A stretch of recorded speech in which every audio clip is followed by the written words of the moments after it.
Reciban todos un cordial saludo. Somos los estudiantes de la Facultad de Ciencias de la Salud de la Escuela Profesional de Enfermería en la prestigiosa Universidad Señor de Zipán. En este presente video daremos a conocer un tema muy importante e interesante, denominado metabolismo de xenobióticos. Estará tratado por la estudiante Alarcón Elejabo Clarita Abigail, Ballena Rivera Lisette Stephanie, Cachay Díaz Estrella de Los Ángeles, Chuzón Huancas Fabiana Yameli, Coronado Seña Eliani Catherine, Córdoba Fernández Luz Esperanza, Fernández Fiestas Johnny Anderson y mi persona Albino Chaña Sandy Graviela. Nuestra docente a cargo, la Magíster Bustamante Canelo de Velasco Olinda del Pilar. Somos del segundo ciclo de la sección C. Ahora bien, lo que se viene a abordar a partir de adelante estará dividido en 3 capítulos, seguido de las conclusiones y referencias que dieron origen a este presente trabajo. Iniciamos con una breve explicación de nuestro asunto a tratar. Para ello, ustedes se preguntarán, ¿qué es un xenobiótico? La palabra xenobiótico abarca el término extraño y vida. Este es una sustancia química hallada dentro de un organismo. Puede o no causar daño, esto según la concentración y la transformación dentro de un organismo. Estos se encuentran presentes o expuestas en fármacos, detergentes, industrias, alimentos contaminados, el tabaco, en cosméticos y en pinturas. Por lo tanto, nosotros podemos decir que nos encontramos expuestos a estos componentes. Ahora bien, el cómo actúa nuestro organismo a estos componentes químicos, pues esto lleva a cabo a ciertas etapas, las cuales está dividido en 4 partes. La primera viene siendo la absorción, que a ello es cuando nuestro organismo está expuesta. La segunda viene a ser la distribución, y es cuando nuestro organismo absorbe estos contaminantes. Entre la tercera ya viene siendo lo que es el metabolismo, y es cuando nuestros órganos vienen a metabolizar y biotransformar estos componentes. Se encuentran en 2 fases. Y por último, se desarrolla lo que es la excreción, que a ello viene siendo la eliminación de estos componentes, que es a través del sudor, la excreción y la orina. Daremos continuación con nuestro presente trabajo con la compañera Chuzón Huancas, quien explicará más a detalle sobre este tema, iniciando el capítulo 1.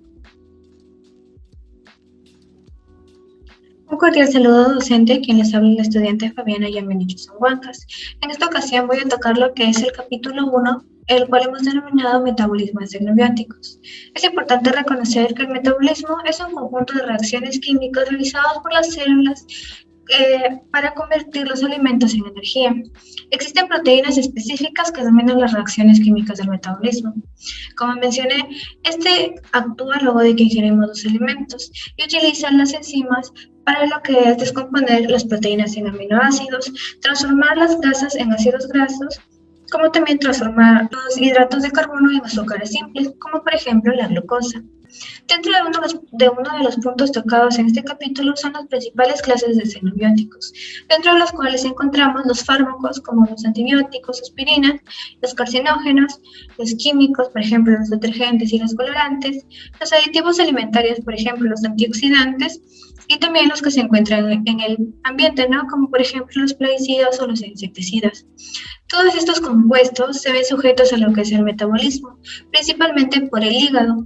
El hígado es un órgano que posee altos niveles de enzimas que catalizan reacciones. Siguiendo con otro punto tocado, encontramos lo que es el metabolismo de los xenobióticos. Este es un proceso de detoxificación. El proceso de eliminación de los xenobióticos se basa en lo que es transformarlos en sustancias menos tóxicas. Dentro de los cuales, sin embargo, también existen casos en donde estos se potencian, ¿no? Esto se da en 2 fases. En la primera fase, la principal reacción involucrada es la hidroxilación, catalizada principalmente por miembros de un grupo de enzimas denominadas monoxigenasas o citocromo P450.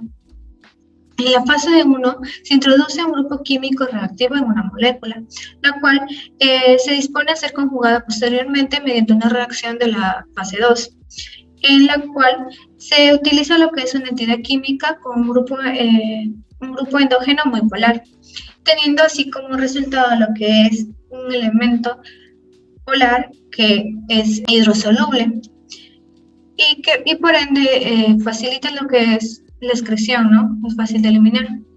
Del mismo modo, otro punto tocado en este capítulo es la distribución de los xenobióticos. La distribución de los xenobióticos. Esto se da en 4 fases. Primero encontramos lo que es la absorción. Dentro de la absorción, básicamente trata de lo que es base externo al medio interno, que es nuestro organismo de los xenobióticos, pasando distintas membranas hasta llegar a lo que es el torrente sanguíneo. La distribución, como su mismo nombre lo dice, se distribuye por todo nuestro organismo, sabiendo que al estar en el torrente sanguíneo esto es más fácil y más rápido. Este viaje conduce a lo que es el xenobiótico a lo que son órganos filtradores, tal como el pulmón, los riñones o el hígado. Dentro del metabolismo se da lo que es la biotransformación, convirtiéndolo en elementos más hidrosolubles para facilitar la eliminación. Dentro de esto se dan 2 etapas. En la primera etapa es la reducción del xenobiótico, en donde se dice que se eliminan lo que son compuestos más simples, se eliminan compuestos más simples. De no ser así, se pasa a lo que es la etapa 2, en donde se da una mezcla con moléculas organizadas que facilitan la excreción. Y la excreción, por último, que es medio por donde se elimina, ¿no? Ya sea por la orina, por las heces, el pelo o a la bilis. Muchas gracias. Capítulo 2. El citocromo P450 y su importancia en la fase del metabolismo de los xenobióticos. El citocromo P450 son catalizadores en la hidrolización de un átomo de carbono. También está la desaquilación. Esta elimina un grupo alquilo unido a un átomo de oxígeno, nitrógeno y azufre.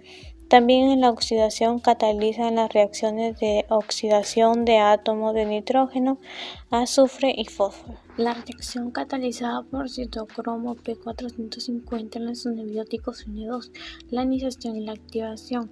En la iniciación están los metabolismos inactivos, los cuales nos llevan a una excreción, y está la activación con metabolismos activos, unión a una macromolécula y una carnogénesis, multigénesis, daño celular. Y los xenobióticos son isoenzimas del citocromo P450. Su localización en el ser humano es principalmente en el hígado y se encuentra en grandes cantidades, y también en el intestino delgado. En las células se encuentran organelos celulares principalmente en la cordriosoma y en el retículo endoplasmático liso. Su estructura terciaria tiene de 7 a 10 residuos de aminoácidos, lo que supone que tiene un papel muy importante en la unión del grupo hemo y en la esterilización terciaria de las proteínas. Esto se encuentra o se dispersa en 4 familias: la CYP1, la CYP2 y la CYP3. Estos son hepáticos, catalizadores hepáticos, que son los que pueden catalizar o metabolizar medicamentos. Son las 3 principales familias. También hay las subfamilias, que está el CYP1A, el CYP2C, el CYP2D. En el CYP1 se encuentra el CYP1A1, el CYP1A2, también se encuentra el CYP2, donde se encuentran el CYP2A6, el CYP2B6 y entre otros. En el CYP3 también se encuentra el CYP3A4 y el CYP3A5 y el CYP A7. Estas son enzimas metabolizadas y son más de 200. Estas se catalizan en el rompimiento reductivo del oxígeno en 2 en la que es transferido al sustrato y el otro que es liberado como molécula de agua. Estos dos que se transfieren en reductores FAC, NAC, pH+8, que viene a ser una coenzima A, e intermediarios epóxicos que resultan tóxicos. Hablaremos de cuáles medicamentos metabolizan principalmente las tres principales familias 1, 2 y 3. La CYP1 metabolizan lo que es la acetaminofén y la teofilina. La acetaminofén, esa la encontramos principalmente, lo tomamos a diario casi en la fiebre y en el dolor. Y la teolifina, esa es un poco común. En la familia CYP2 está la warfarina y el etanol, aunque el etanol no es un medicamento, pero es una sustancia que se metabolizan, que son metabolizados por el CYP2. Y la warfarina, que es poco común también en consumirla. También en la familia CYP3 metabolizan las 4A. Los antimicrobianos, los anticonceptivos orales, los antihiperlipemiantes y los antipilépticos. Los antimicrobianos son antibióticos y antivirales, ¿no? Y los antihiperlipemiantes son las estatinas. Un cordial saludo, soy la alumna Estrella Cachel Díaz y proseguiré con el capítulo número 3 denominado NAD involucrado en el mecanismo de reacción del citocromo P450. Importancia del citocromo. Lo primero que tenemos que resaltar es el citocromo P450. Como vemos aquí hay dos unidades, el NAD, el citocromo P450 reductasa y el propiamente citocromo P450, que tiene el grupo hemo como grupo prostético. Otra cosa que observamos es que estas dos unidades están ancladas al retículo endoplasmático. Además, el citocromo P450 reductasa presenta en su estructura dos flavoproteínas, alaflavina, adenina nucleótido y alfa. Va a comenzar con el NAD fosfato reducido. Primero le entrega electrones a la flavina nucleótido y luego hay un transporte hacia el FAT para que ese sea quien entregue los electrones al hierro. Y como podemos ver en este lado, el citocromo P450 va a tener el hierro en su estado oxidado. Y una vez que recibe los electrones del FAT, este se reduce. Ahora pasamos a su proceso de trabajo del citocromo. Es aquí donde va a comenzar todo. Del citocromo P450 encontramos al hierro como hierro más 3, o sea oxidado, el cual va a captar al xenobiótico al sustrato. Una vez que lo capta, entran los electrones provenientes del citocromo P450 reductasa. Cuando sucede esto, el hierro que se encuentra en más 3 pasa al hierro más 2 y como ya se encuentra en su estado reducido, fácilmente puede captar o puede atrapar oxígeno. Como ya está el oxígeno, el sustrato va a necesitar a alguien que le entregue protones para poder seguir trabajando. Ese alguien va a ser el mismo citocromo P450 reductasa o el citocromo B5. Entrega electrones y aquí es entrega protones, entrega electrones y aquí ya no es una molécula de oxígeno, sino que ha atrapado un protón de hidrógeno. Atrapa el protón de hidrógeno, recibe otro protón de hidrógeno más, lo recibe y va a salir la molécula de agua. Como vemos acá, sale la molécula de agua y como se puede observar aquí el hierro se ha quedado con un solo átomo de oxígeno. Ese átomo de oxígeno se la va a pasar al sustrato y de esta forma es como se libera el sustrato hidrolizado. Obviamente el hierro queda totalmente oxidado y listo para otro ciclo. Tenemos al polimorfismo. El citocromo es una molécula poliforme. Esto quiere decir que es muy maleable o muy versátil. Esto puede explicar la gran parte de variaciones de respuesta ante los fármacos. Inducción. Una característica muy relevante de los citocromos es que son inducibles. Esto quiere decir que su velocidad de síntesis puede aumentar. Por ejemplo, cuando un individuo se expone a ciertos xenobióticos, resulta que a veces hay un aumento selectivo en niveles de algunas enzimas metabólicas, tanto en la fase 1 como en la fase 2. La inducción enzimática particularmente es más relevante cuando se administran más de 2 fármacos. La inhibición. La inhibición se puede dividir en 3 formas: en una competitiva, en una no competitiva y en una suicida. Lo que hace la inhibición competitiva es que sintetiza la molécula que se introduce en el sitio o unión del sustrato. Luego se tiene la molécula no competitiva, que es una molécula que se adhiere a un sitio diferente de donde se tiene que unir el sustrato. Es decir, el sustrato puede unirse en él, pero de igual forma, estando o no en el sustrato, la enzima sigue siendo inactiva. Estas 2 formas son completamente reversibles. En cambio tenemos a la forma suicida o también llamada inhibidores suicidas, que son metabolizados y son irreversibles e inactivan completamente la enzima. Las reacciones de conjugación que preparan los xenobióticos para extracción en la fase 1 y 2 de su metabolismo. En la fase 1 es cuando los xenobióticos se convierten en hidroxilados. La fase 2, los derivados son conjugados como moléculas como el ácido glucurónico, el sulfato y la glutatión.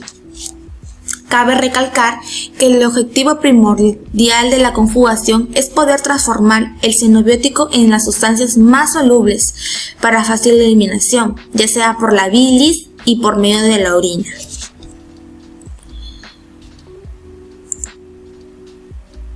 Luego vamos a encontrar lo que son tipos de reacciones en la fase 1. En el paso 1 se introducen grupos polares como el hidróxido, el grupo amino y el ácido carboxílico, seguido de una reacción de adicción. Las moléculas formadas suelen ser compuestos polares, solubles en agua y más fácilmente extractables, principalmente en la orina y en la bilis. Como punto 1 tenemos oxidación de lípidos, que es el principal mecanismo de deterioro de los alimentos y especialmente de productos cárnicos. Luego tenemos la hidroxilación aromática, que se lleva a cabo normalmente por oxidación del sustrato. Luego tenemos el N-desalquilización. Este va unido a un átomo de nitrógeno. El O-desalquilización, que es si el grupo alquilo va unido a un átomo de oxígeno, ¿no?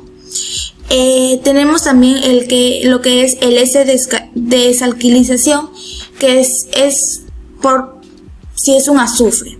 En la oxidación es la reacción química que se produce cuando una sustancia entra en contacto con el oxígeno o cualquier otra sustancia oxidante.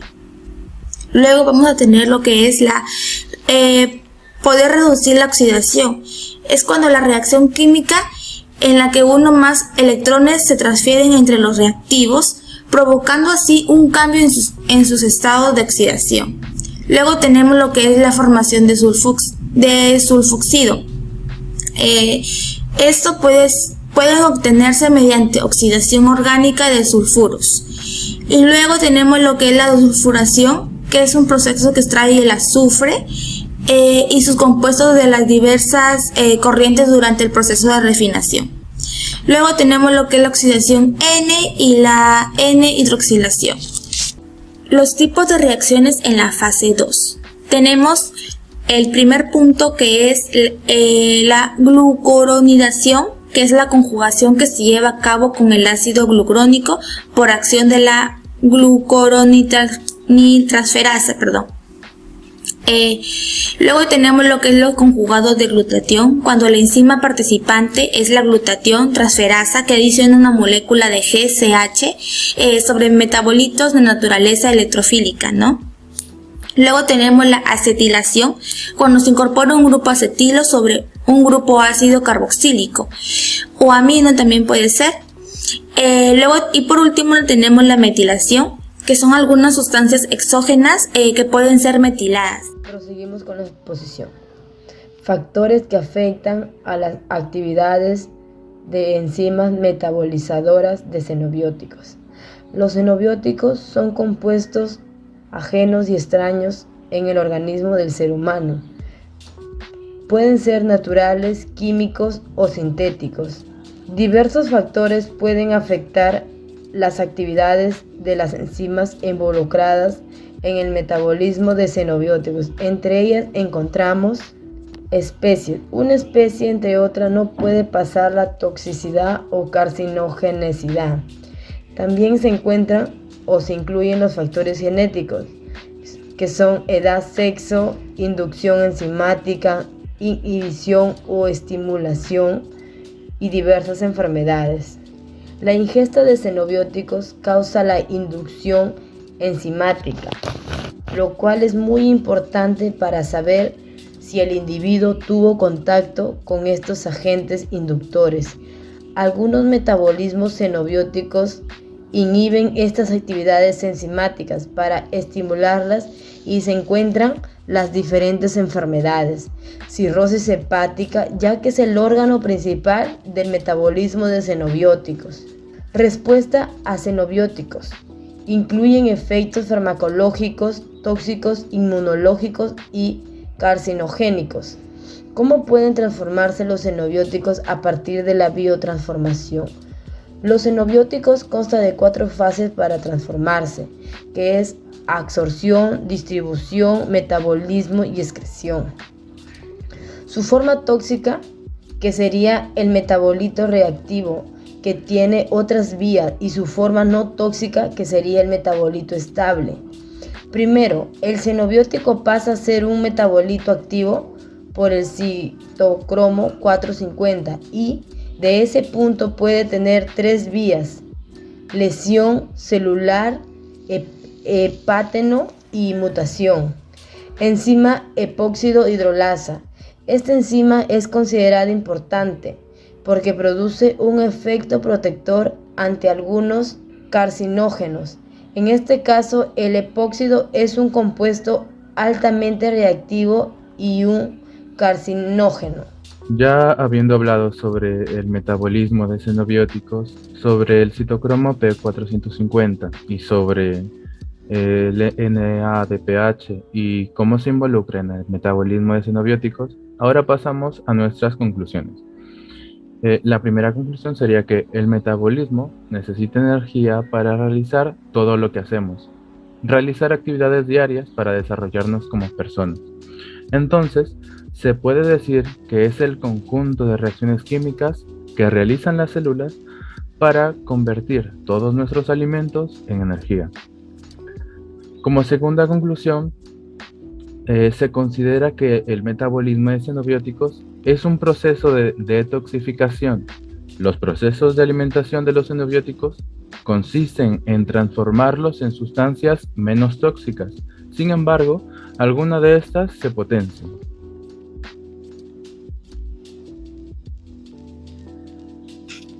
Y como tercera conclusión tenemos que el citocromo P450 y la fase 1 del metabolismo de los xenobióticos tienen un papel muy importante, puesto que el citocromo P450 es una proteína integral de membrana que en su interior tiene el grupo hemo y en la parte central de esta proteína se encuentra un hierro que a su vez puede ir cambiando su estado de oxidación y luego las isoformas hidroxilizan en muchísimos xenobióticos en la fase 1 del metabolismo. Y también tenemos la cuarta conclusión, que es el metabolismo que está mediado por el citocromo de P450 es esencial para todo ser humano, porque es el que media a la mayoría de las reacciones y la mayoría de las transformaciones de los fármacos. Muchas gracias, profesora, y eso es todo.